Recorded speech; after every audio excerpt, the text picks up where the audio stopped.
Support us by subscribing, ring the notification bell, press all, and thumbs up. Thank you.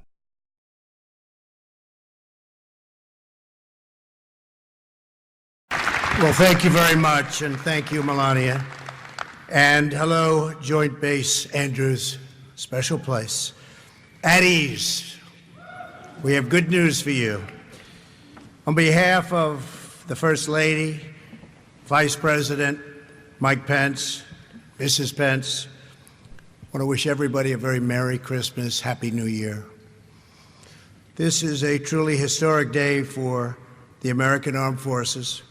In just a few minutes, I will proudly sign into law the largest ever investment in the United States military. In fact, I can say the largest ever by far. Today also marks another landmark achievement as we officially inaugurate the newest branch of our military. This is a very big and important moment. It's called the Space Force.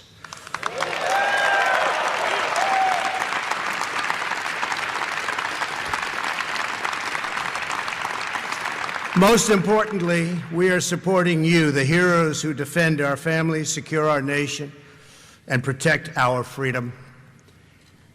The 2020 National Defense Authorization Act is about making sure our warfighters have the tools, resources, and equipment you need to fight and to win, all the time to win. We're making our military stronger and more powerful than ever before. We're joined today by Secretary of Defense Mark Esper and our service secretaries, General Mark Milley. Thank you very much, General. Fantastic job you're doing.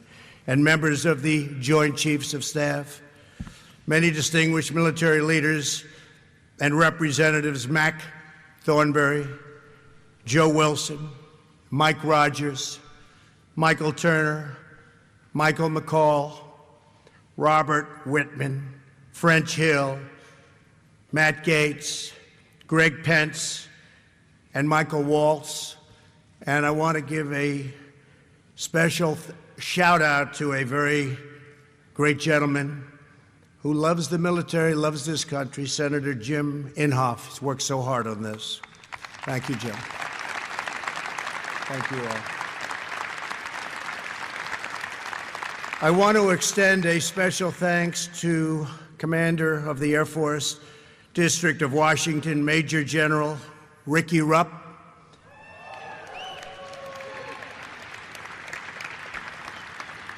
and Commander of the 11th Wing and Joint Base Andrews, Colonel Andrew Purath. Thank you, Colonel. And I am profoundly grateful to everyone at America's Airfield. That's what they call it, America's Airfield. I use it often. There is no greater honor than to serve as your Commander-in-Chief. I especially want to thank the incredible people who fly and maintain Air Force One. You are the best of the best. Thank you very much for doing such an incredible job.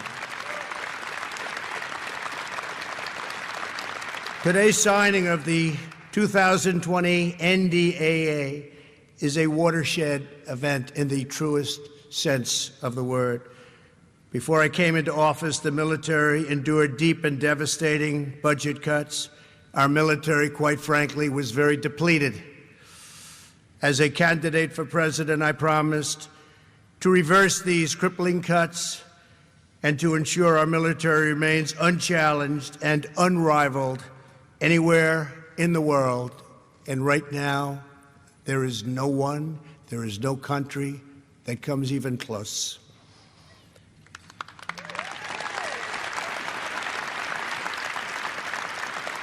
The law I'm signing today provides $738 billion.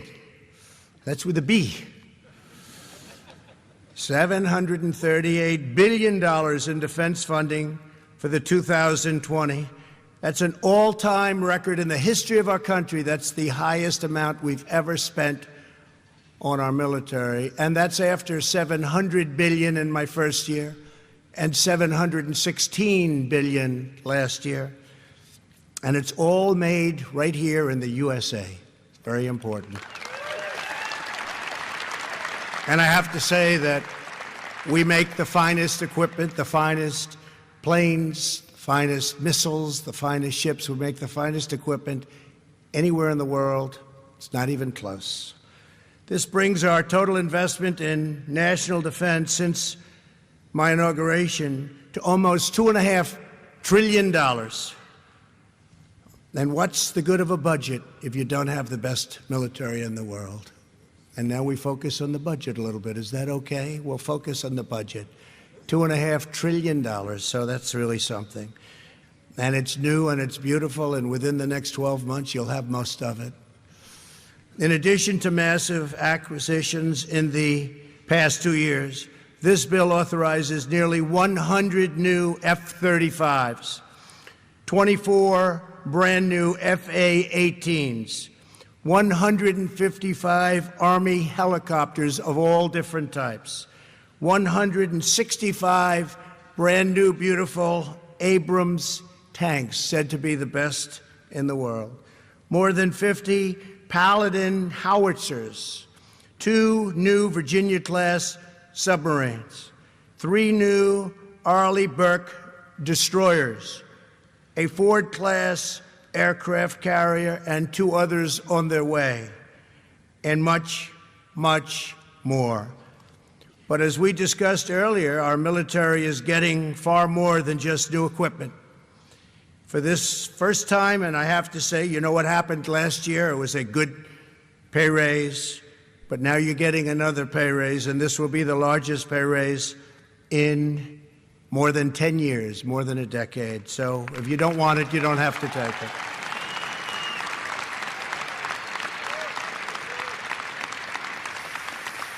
For the first time since President Harry Truman created the Air Force over 70 years ago, think of that, we will create a brand new American military service.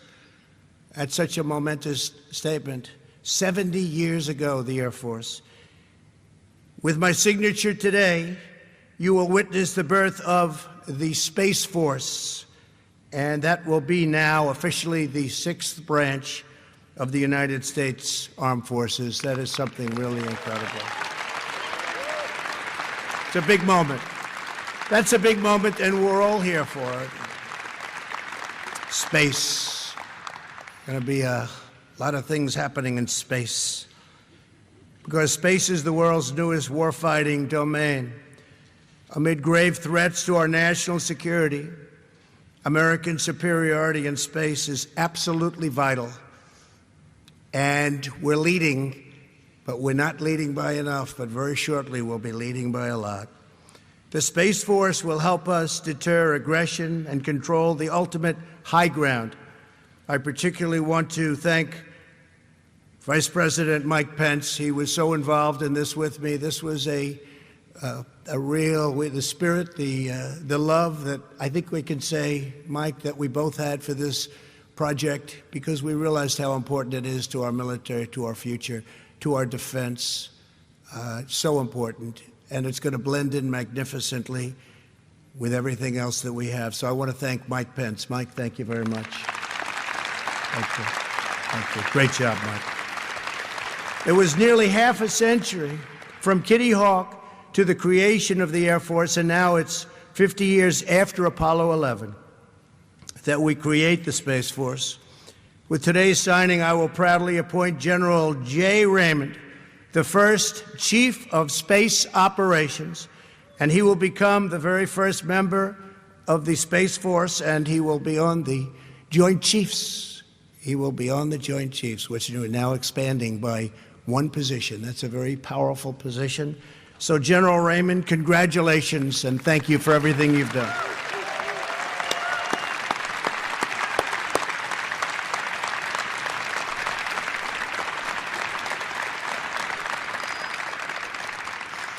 The 2020 NDA also protects the vital legal tools we need to defend America's borders.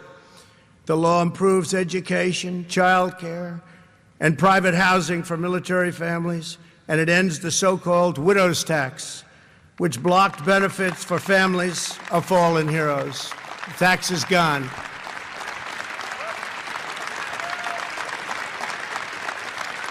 It was very important. That was very important to us. Widow's tax is gone. After years of unrealized promises by other politicians, I honor my commitment today as I sign paid parental leave for the federal civilian workforce. That's paid into law. So thank you very much. That's a very big thing. Paid parental leave, another thing that they've been trying to get for many years. As we head into Christmas, I am proud to report that we're giving every soldier, sailor, airman, Coast Guardsman, and Marine a well-earned pay raise. In January, each of you will see the largest increase that you have had in such a long time. In fact, it goes back so far that a lot of people don't even know what that date is. I can just tell you it's a lot of money. And I say it, and I say it again. If you'd like not to take it, if you'd like to make a donation to your great country, please just let us know. We'll give you a little bit less. Any takers, by the way? I don't know. Now, congratulations on that. With this legislation, we show our undying commitment to the warriors who keep us safe.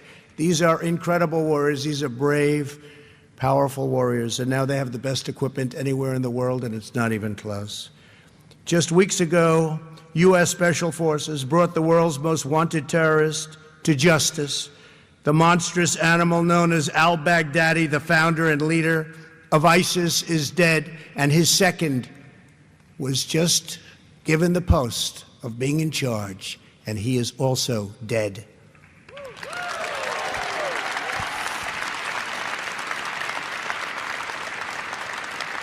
Within 3 years of record military investment, our country has rejected a future of American decline and embraced our destiny of American dominance.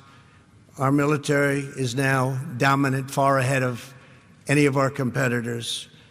And if you saw where we started from not so long ago, you'd really be amazed. I want to thank everybody, but I want to also thank those great companies that really designed, made this equipment, because I have seen it, and I've seen much of it in action, and I've frankly never seen anything like it in my life. So I just want to congratulate you all, because together we are protecting our people, our values, our traditions, and our glorious American flag.